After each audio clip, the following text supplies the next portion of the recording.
सावन का महीना शुरू होते ही पूरे देश में भगवान शिव की भक्ति का अनूठा वातावरण दिखाई देने लगता है। हर हर महादेव और बोल बम के जय घोष के बीच लाखों शिव भक्त कंधों पर कांवड़ उठाकर गंगा जल लेने निकल पड़ते हैं। कोई नंगे पैर सड़कों पर किलोमीटर की यात्रा करता है तो कई दंडवत करते हुए अपने आराध्य तक पहुंचने का संकल्प निभाता है। हरिद्वार से काशी, सुल्तानगंज से देवघर और गंगोत्री से विभिन्न शिवालयों तक निकलने वाली कांवड़ यात्रा केवल एक धार्मिक परंपरा नहीं है, बल्कि भारतीय संस्कृति, अनुशासन, सेवा और सामूहिक आस्था का जीवंत प्रतीक बन चुकी है। हर साल करोड़ों श्रद्धालु इस यात्रा में भाग लेते हैं और भगवान शिव का जलाभिषेक करते हैं। देश में कई स्थानों पर कांवड़ यात्राएं निकाली जाती हैं, लेकिन 3 यात्राओं का विशेष महत्व माना जाता है। उत्तराखंड की हरिद्वार कांवड़ यात्रा सबसे बड़ी मानी जाती है, जहां श्रद्धालु हर की पौड़ी से गंगा जल भरकर उत्तर प्रदेश, दिल्ली, हरियाणा और राजस्थान सहित विभिन्न राज्यों के शिव मंदिरों में जलाभिषेक करते हैं। दूसरी प्रमुख यात्रा बिहार के सुल्तानगंज से झारखंड के देवघर तक होती है, जिसे श्रावणी कांवड़ यात्रा कहा जाता है। इसमें श्रद्धालु लगभग 105 किलोमीटर पैदल चलकर बाबा बैद्यनाथ ज्योतिर्लिंग पर जल अर्पित करते हैं। तीसरी प्रमुख यात्रा गंगोत्री से शुरू होती है, जहां भक्त गंगा के उद्गम स्थल से जल लेकर लंबी दूरी तय कर भगवान शिव का अभिषेक करते हैं। इसे सबसे कठिन और अत्यंत पुण्यदायी यात्राओं में गिना जाता है। और कांवड़ यात्रा की शुरुआत कब हुई, इसका कोई निश्चित ऐतिहासिक प्रमाण उपलब्ध नहीं है, लेकिन इससे जुड़ी कई पौराणिक कथाएं प्रचलित हैं। एक मान्यता के अनुसार भगवान परशुराम सबसे पहले गढ़मुक्तेश्वर से गंगा जल लेकर उत्तर प्रदेश के पूरा महादेव मंदिर पहुंचे। वहां शिवलिंग का जलाभिषेक किया। कई विद्वान इसे कांवड़ यात्रा की शुरुआत मानते हैं। एक कथा यह भी है कि लंकापति रावण भगवान शिव का परम भक्त था। उसने गंगा जल से शिव का अभिषेक कर कठोर तपस्या की और बाद में यही परंपरा कांवड़ यात्रा के रूप में विकसित हुई। एक मान्यता यह है कि श्रवण कुमार से जुड़ी, जिन्होंने अपने माता पिता को कंधों पर बैठाकर तीर्थ यात्रा कराई थी। दोनों ओर समान भार लेकर चलने की उनकी शैली को कांवड़ की प्रेरणा माना जाता है।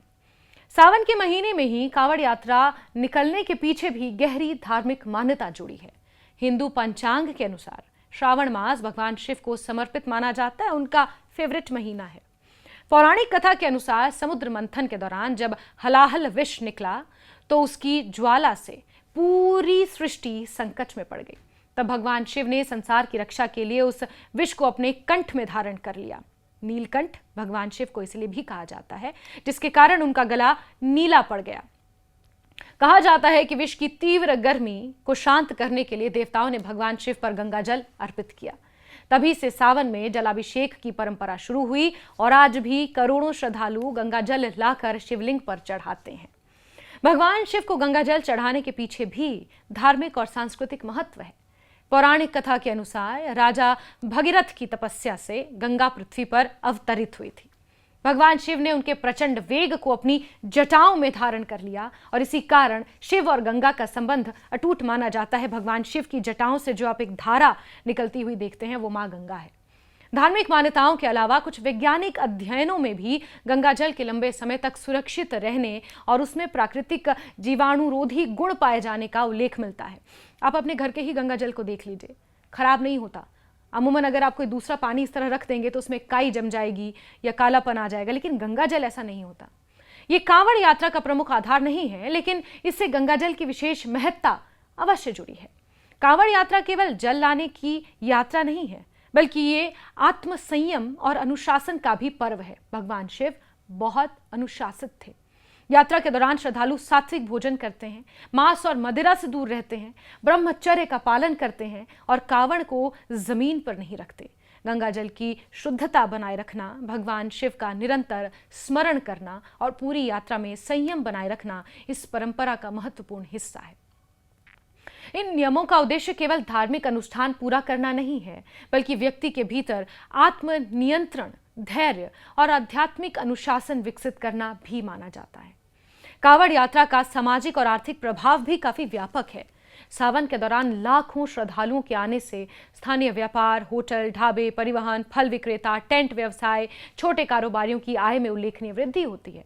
रास्तों में हजारों सेवा शिविर लगाए जाते हैं, जहां स्वयं सेवक श्रद्धालुओं के लिए भोजन, पानी, चिकित्सा, विश्राम की व्यवस्था करते हैं।